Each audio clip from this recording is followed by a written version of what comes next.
Welcome to the Six Hats podcast, where I, Dr. Shami, a lifestyle and nutritional medicine family doctor, will talk about how women strive to find balance each day by juggling their six roles, being a woman, mother, daughter, partner, business owner, and professional.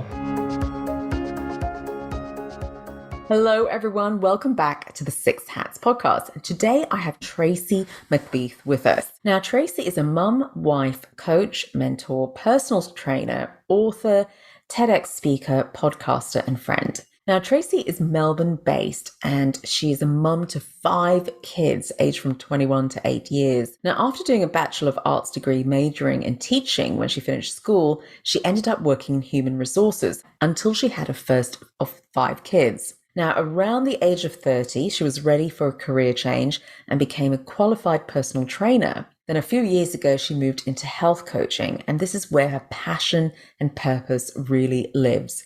Now, helping people see that they have the capacity within to live the life they want to live. Now, this is the story we're going to get into our podcast, because by the time she hit 40, it was clear that she had to change a few things when it came to health. And she was struggling to lose 15 kilos that she had gained after baby number 4. And she was also close to becoming pre-diabetic and had fatty liver. So this is what we're going to get into, how at the age of 50, she's the leanest, healthiest, and happiest she's ever been. So Tracey, welcome. Thank you so much. It's always so bizarre when I hear people read, back. I'm like, really? Is that me? Is that me? But thanks for having me. It's such a pleasure to be here. And hopefully we can share some insights on how, people can really, I guess, change their path and really see that it's not set necessarily in stone in the way they think it is. So amazing. So I always say, like at the start, it's really interesting how the number of female patients that come to me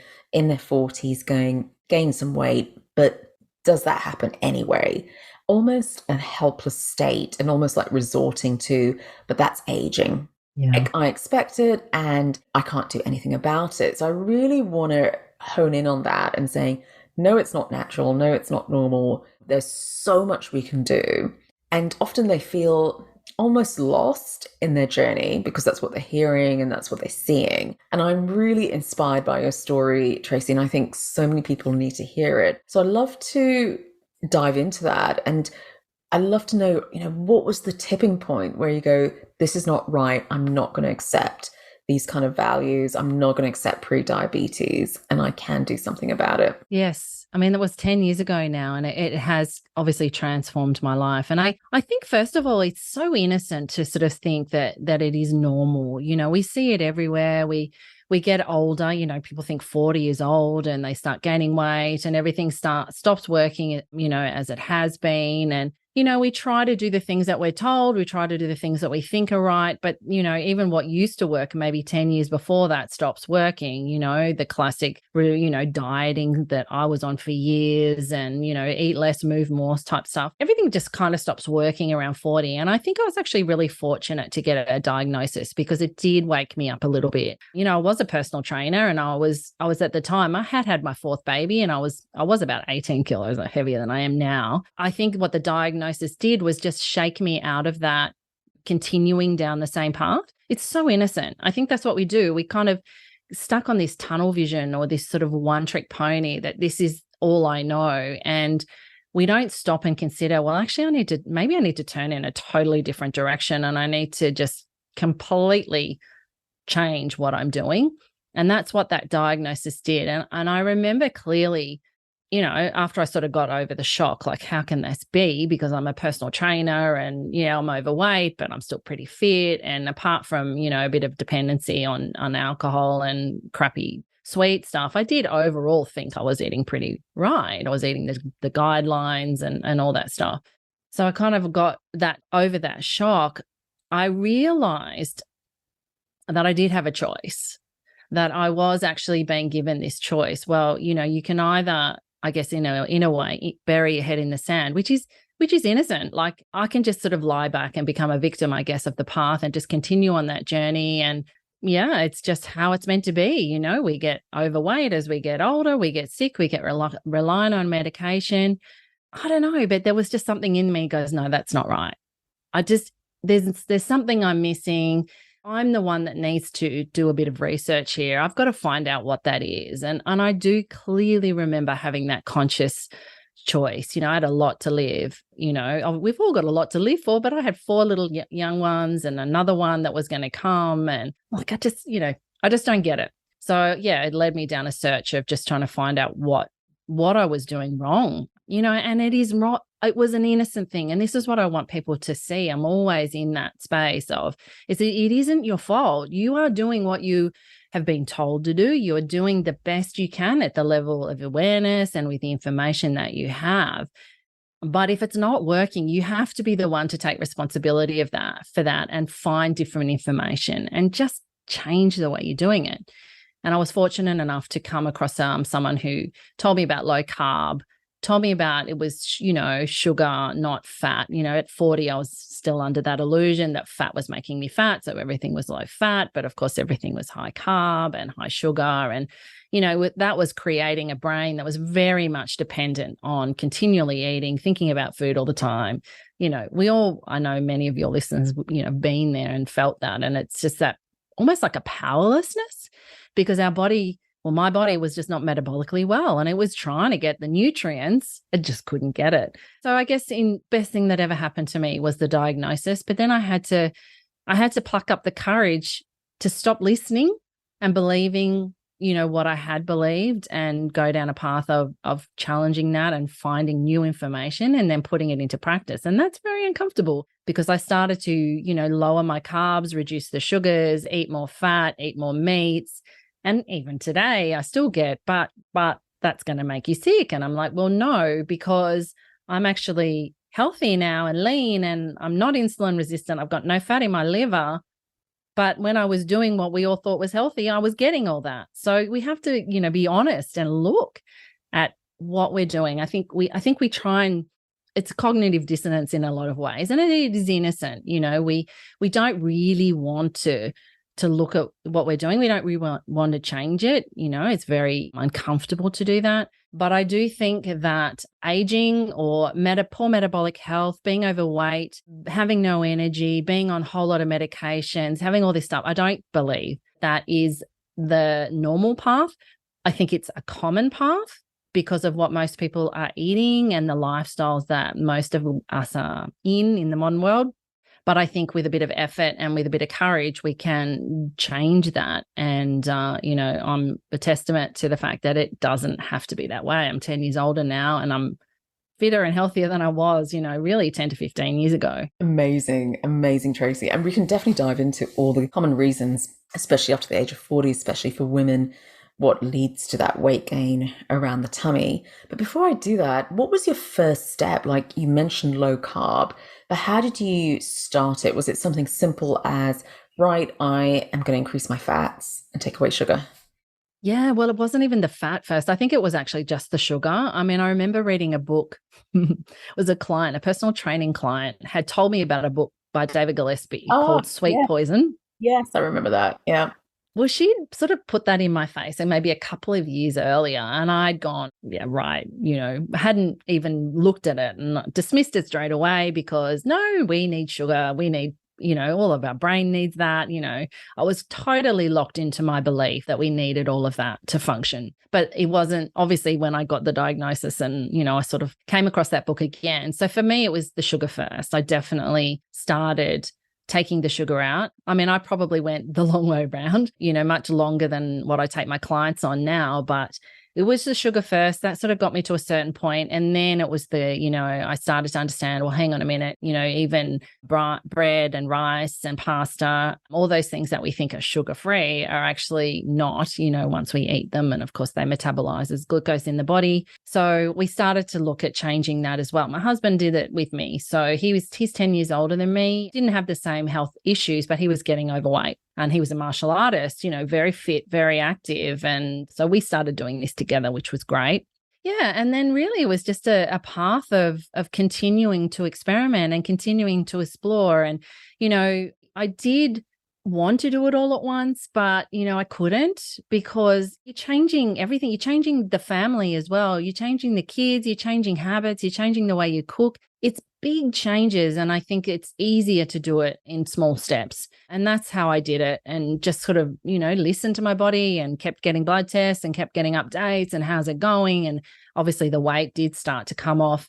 The problem with me is I had baby number five, and I did breastfeed him for about 19 months. And I found with my body, I kind of just stabilized. I wasn't actively trying to lose weight then, but obviously I wanted to be healthy. So I was eating low carb there. I wasn't fasting, but I didn't lose the extra probably 15 kilos until I stopped breastfeeding him. And once I stopped breastfeeding, then all that sort of came off. So it's definitely been a journey, but I think, I got to a certain point, but I had to also address it, just this dependency that I had on drinking, and the drinking led to, ice cream. It was very much emotional, sort of just the way I had handled or learnt to handle stress, but it was an everyday thing. And as we kind of do, we kind of ignore it and know there's a problem, but don't want to look for such a long time. And then, when I was about 43, I was like, right, it's time to address that. But I didn't have any answers, like apart from just wanting it to change. And of course we know willpower does nothing.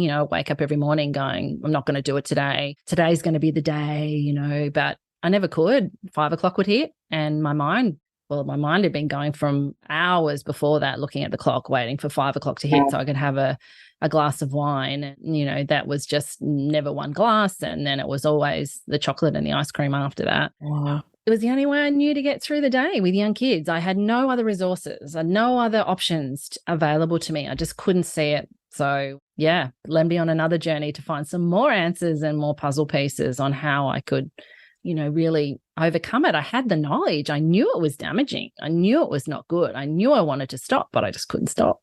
That's incredible. Absolutely incredible, Tracey, because that's so inspiring, because you had a really young family to look after. So there's so many other responsibilities. Plus, you also made the changes, which is phenomenal. It's just really phenomenal that you were so motivated that you didn't want to feel a certain way. And that's what I'd love to come back to.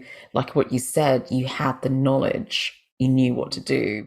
So is it driven by feeling? Do you want to feel different? And how did you feel when you made those changes? I think it was much more driven by shame. Oh, wow. To be honest. Like I felt ashamed. I felt ashamed that I knew what I knew, and, that I was doing what I was doing and I couldn't stop it.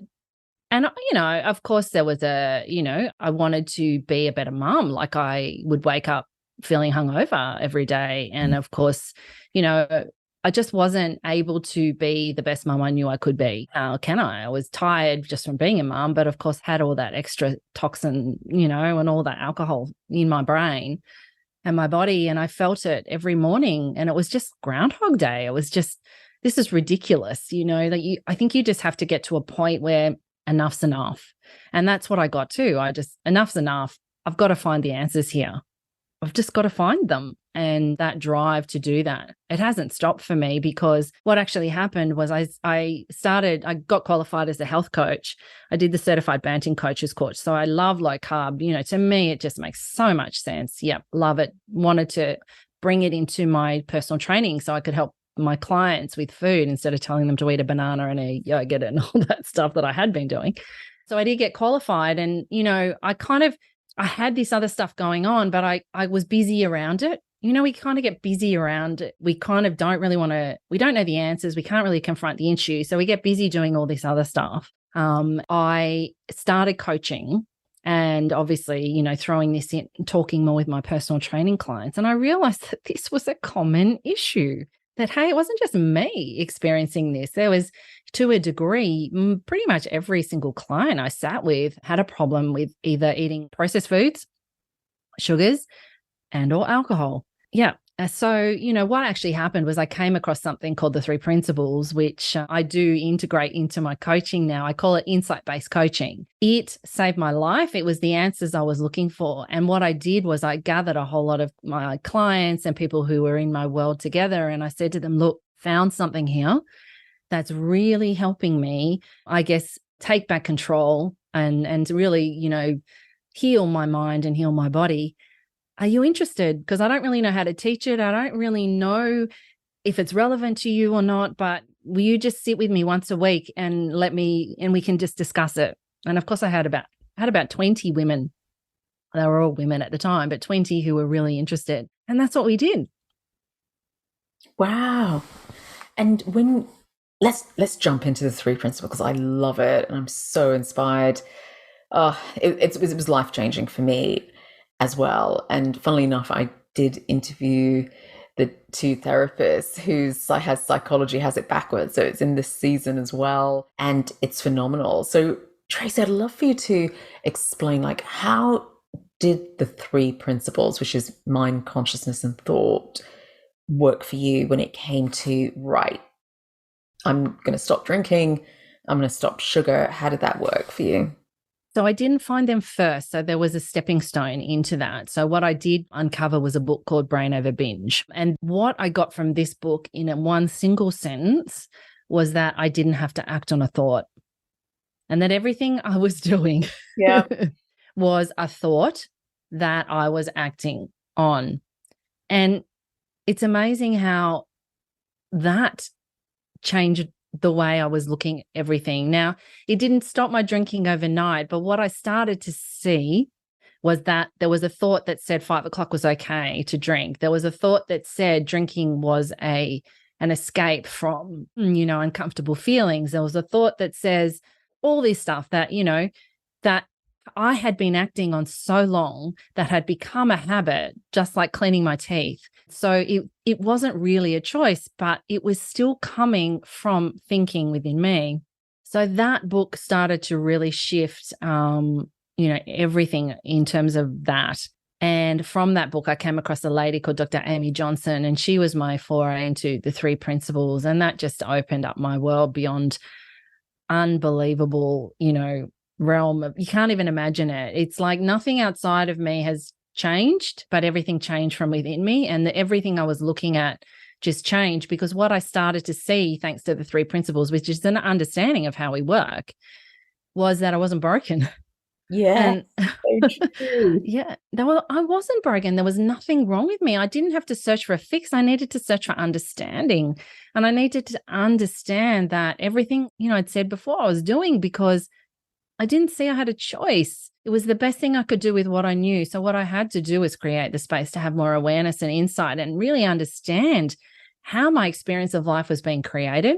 So all those uncomfortable feelings that I was experiencing before I acted on my urge, of course, that is a consequence of an urge. That's what it's designed to do. Once we have this habit that's been created in the brain, well, brain doesn't give it up. It just continues to send out the signals to do it.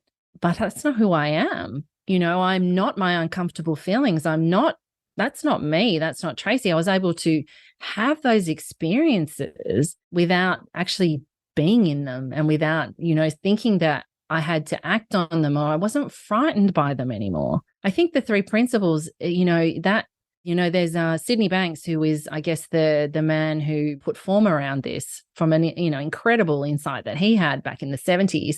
I mean, there's so many very similar. The theme of how we work, comes across many principles and practices. But one quote that he says that I say a lot to my clients is, if the only thing people understand is not to fear their own experience, that alone would change the world. It's something like that.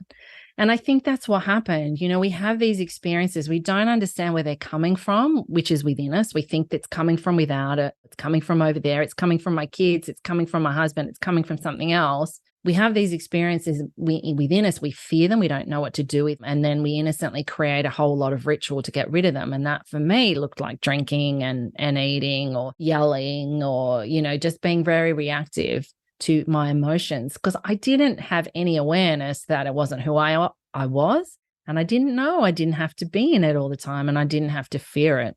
So, yeah, I think for the rest of my life, I will look in that direction and know that there's always more to see. My clients laugh, with love, when I pass on, my gravestone's going to say, there's always more to see, because that's what I know. I know that, I'm not afraid of being in life and just having eyes that I'm a beginner, or that I haven't yet seen something. And, we learn this experience of how we work, but we forget. because we have a mind that is very busy and very loud and dominant. And we live in a world that's it's always about drama and chaos and trauma. And to our mind, that looks like threats everywhere. Right. So, I see that most of the time now. I don't get hooked in that a lot, but it did take a long time for me to distance myself from that so that I could notice my mind when it was, coming up with all this stuff. But I remembered who I was underneath all of that. That's the other beautiful gift of the three principles that, we are spiritual beings having a human experience, and who we are at our essence is love. And all those things we're searching for are within us. But all we have to do is step away from the busyness of our mind to feel that and to step into that. So yeah, transformative. So inspiring. And I can totally relate to that because it was that simple, just listening to you're just one thought away of feeling something different. And incredible, you isn't it? are not your thoughts, and you're spot on, because I often feel we can live quite robotic lives, quite automated. I see that a lot. You might go to the supermarket, pick the same stuff, not really check what you're eating, or you've just eaten that type of food for years and haven't really thought about changing. And when you wake up, get into the car, go to work, it's very automated. And we're just relying on this automated thought process as well. So this is actually much more conscious living and going, hold on a sec, that's a thought that I've just created, another story that I've created. What happens if I change that story? And it's so powerful. How long did it take you to do you drink now, Tracey, No, or not at all? I don't. Yeah. No, but I did try and moderate it for a while. So I did get to a point where I believed that in certain situations that I needed a drink, that it was okay for me to drink. So I did stop drinking every night. But on a Friday night, I would still have a drink. Or when we went out for, if it was a celebration, or if we went over to someone's house or to family, because everyone drinks, right? So there was still a bit of a deep belief that I needed to do that.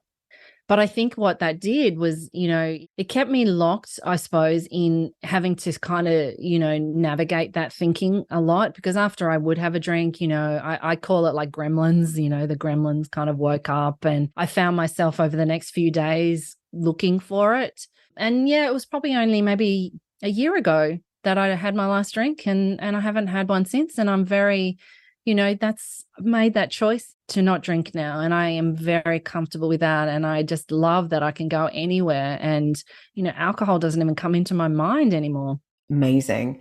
And how much was alcohol a contributor to weight? Did you see that significant difference when you came? Well, I did lose a bit of weight, and I did sort of, the health side of it did seem to reverse or seem to get back to an okay spot while I was still drinking. But I wouldn't, I would drink every day, but sometimes it might be 2 glasses, sometimes it'd be a bottle. And I think because I was still exercising and I'd taken a lot of the sugar out, apart from the bit that I would have after. I don't know. I think it's a combination. I do know that I certainly didn't hit my stride until, I really sort of overcame and took it out most of the time. Now I look at it and I think, it's so innocent. We have these deep beliefs that we need these things, particularly with sugar, right? That was the first addictive substance that I would have been given, to feel better. Not that nothing to do with my mom, but it's just, every time you feel an emotion you didn't like, you was shoved chocolate, Yes. So of course we create these pathways, right, where we think we need it. So it just takes a while. It just takes a while to unlayer it at different levels. And yeah, I'd hate to think where I would be if, I had a body that kind of hadn't been picked up. Like so many people with type 2 diabetes, it's not picked up until way too late. But I'm grateful for it. I think it's a combination of everything. I do think the biggest impact for me has been in just the mind, in understanding how we work and where my experience has come from.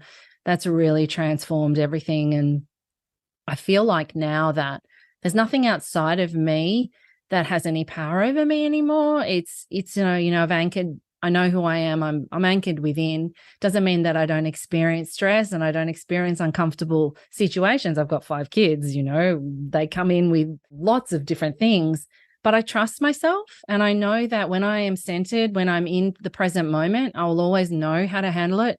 Whereas I never, ever, ever knew that before I started to explore this. That's incredible. And How long did it actually take you to lose the 15 kilos? I was probably between 43 and 44. So a few years. Few years. And that's what I really want to get across. I see so many people, I want to lose it in 6 weeks. I want to lose it in 12 weeks. And all of this takes time. What do you say to that, Tracey? I say you've got to free yourself from that illusion. It just doesn't work like that. It does take time, and you need to really challenge the weight loss. I mean, we know weight gain and weight loss is a consequence of health, right? But we're pushed to lose weight at all costs because we think that it makes us more acceptable or more worthy, or we're going to get better things, or someone's going to love us. I think we got to look at all that stuff and look at the reasons why.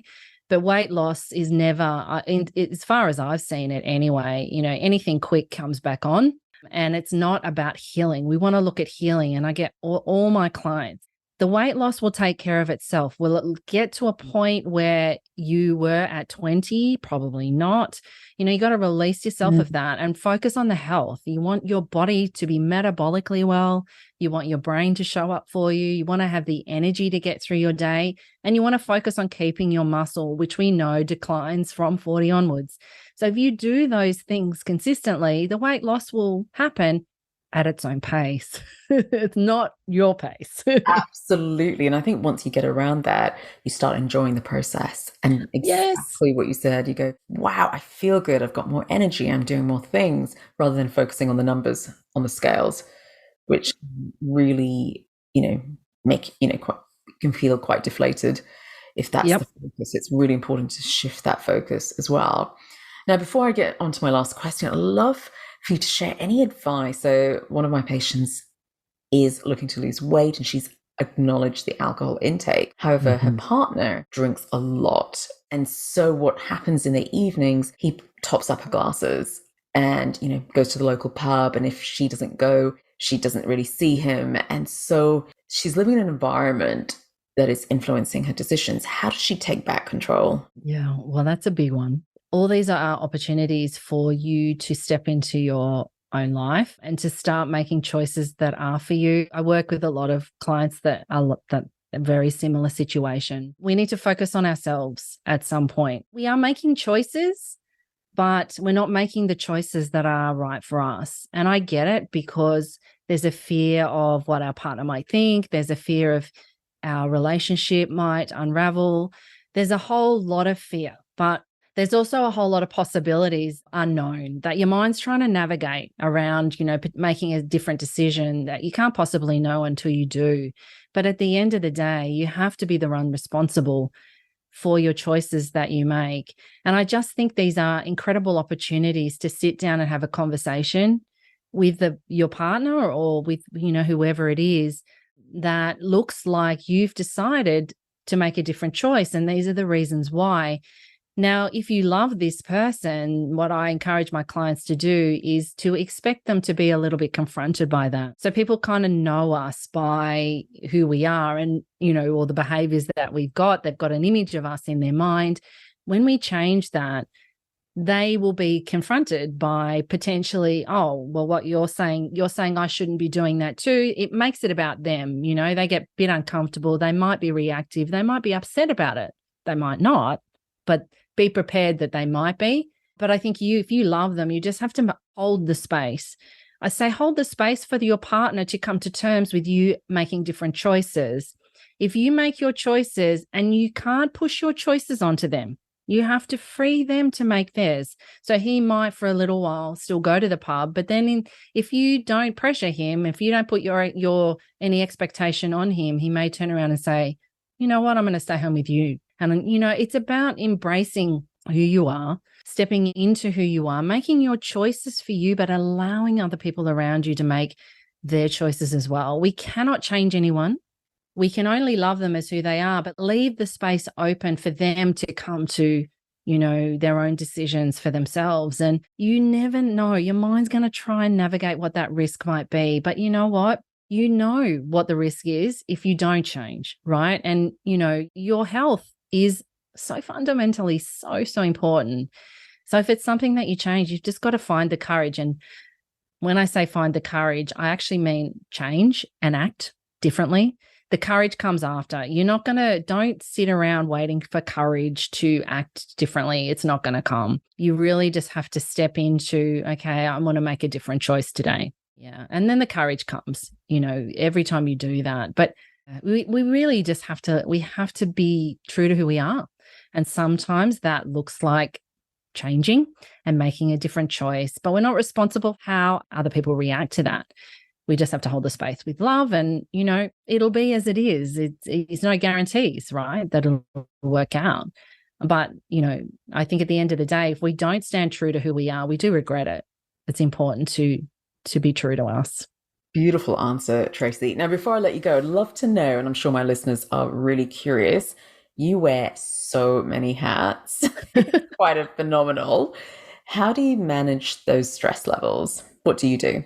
I love this question. I'm so glad you've asked me, Shami, because this has been the biggest insights or the biggest awareness I've had in that I now navigate my day by being as present as I can. My goal in every day is to be present because I know when I'm not present, I am not focused on reality. I'm not focused on what's in front of me. My mind is gone to the past or trying to navigate the future, and that is exhausting. So I get through my day by showing up to it, and I'm present with you. I'm present with my clients. I'm present with my kids. Wherever I am, I make sure my mind is there too. It doesn't always want to be, but I can choose to let that go. I don't have to focus in on that. All I have to do is focus on now. And of course, I know that I'm enough, and I know that I've got nothing to prove, and that all I have to do is show up to my day from a place of love as often as I can, and it'll just play out in how it does. The presence is the biggest gift that you can give anyone. When I'm with my kids, I'm with my kids. When I'm with my client, I'm with my client. But I have very clear boundaries on, I don't know, just if someone wants to come into that, I'll be the one to decide, if that's going to take me away from where I am. But that presence, see, that's getting out of the head and getting into your day. One of my 3 principles teachers, one of his quotes is, you're either in your head or you're in your day. I love that. I love it. We're so in our head. It's unbelievable. Just getting caught up. It's so, so true. It's so true. And that's what I think exhausts people so much, and there's two, you got to look at. I have clients that, that this perpetual having to do all the time. Why? I've challenged so much of the things that I thought I had to get done in every day. And largely it's this mundane, housework that's always there for me. But my level of my expectations around that, I've dropped that so much. And, I've released myself from getting it done at a certain time. It gets done when I see to do it and when I get it done. And other than that, I don't think about it. So true. Amazing. Thank you so much, Tracey. Before we let you go, where can people find you? Just on my website, traceymcbeath.com.au. I have individual coaching, group coaching. I do workshops. I do masterclasses. I do a few things, but everything is on my website. Amazing. Thank you so much. Thank you for having me. Remember that this is general advice only. Please see your healthcare professional for more information. So what's your take-home message today? Remember, it's all about progress and not perfection. And are you suffering from stress? Visit the Usawa Learning Hub on usawa.com.au for more resources on how to de-stress, re-energize, and reclaim your health. Enjoy the journey.